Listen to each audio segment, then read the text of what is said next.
புதுக்கோட்டை சுற்றுவட்டார பகுதிகளில் இரவு முதல் மழை பெய்து வரும் நிலையில் கொட்டும் மழையில் தூய்மை பணியாளர்கள் குப்பைகளை அப்புறப்படுத்தும் பணியில் ஈடுபட்டு வருகிறார்கள். விவரங்களை தர காத்திருக்கிறார் செய்தியாளர் ஷேக் அப்துல்லா. புதுக்கோட்டையில் எந்தெந்த பகுதிகளில் அதிகமான குப்பைகள் இருக்கு, பட்டாசு குப்பைகளை கழிக்கும் பணி எந்த அளவுக்கு நடைபெற்று வருகிறது, விவரங்கள் என்ன? புதுக்கோட்டை மாநகராட்சி உட்பட மாவட்டத்தின் பெரும்பாலான பகுதிகளில் அதிகாலை முதல் பரவலாக இடைவிடாமல் மழை கொட்டி தீர்த்து வருகிறது.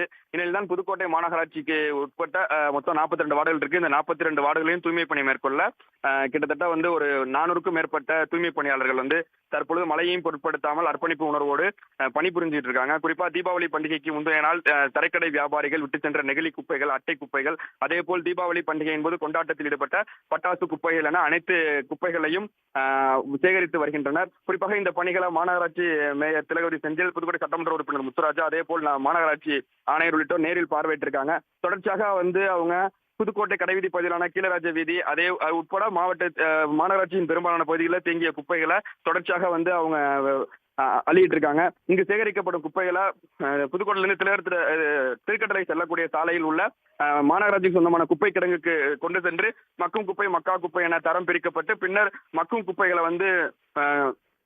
உரமாக தயாரித்து அதுல விவசாயிகளுக்கும் வழங்க இருக்காங்க. மேலும் மக்கா குப்பைகளாக இருக்கக்கூடிய நெகிழி கழிவுகளை அரியலூர்ல உள்ள சிமெண்ட் தயாரிக்கக்கூடிய தொழிற்சாலைகளுக்கும் அனுப்ப உள்ளாங்க. தொடர்ச்சியாக இந்த மாநகராட்சி பகுதிகளில் இடைவிடாமல் மழை கொட்டி தீர்த்து வரக்கூடிய நிலையில மழையையும் பொருட்படுத்தாமல் தூய்மை பணியாளர்கள் களத்தில் நின்று பணி செய்து வருவது அனைவரிடத்திலும் பாராட்டையும் பெற்றுள்ளது.